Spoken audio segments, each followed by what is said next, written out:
Hey guys, in this video we're going to take a look at how you can add Hijri or Shamsi calendar to the calendar app on the Samsung Galaxy S22 series.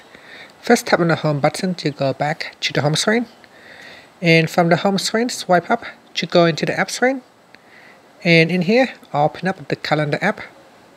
Next, tap on the top menu.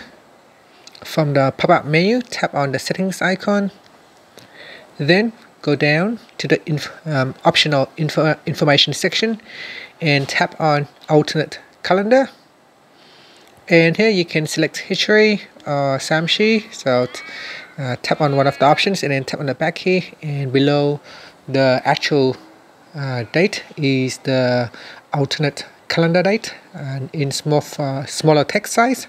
So you can see right here on the 20th of August is the 22nd of January for Hijri. And if you want to select the Shamsi calendar, you can choose Shamsi and then turn back key, and that will change the alternate calendars. And that's it. Or if you want to turn it off, you can just simply select none from the list. So select none. We'll turn off Hijri or Shamsi alternate calendar. Thank you for watching this video. Please subscribe to my channel for my videos.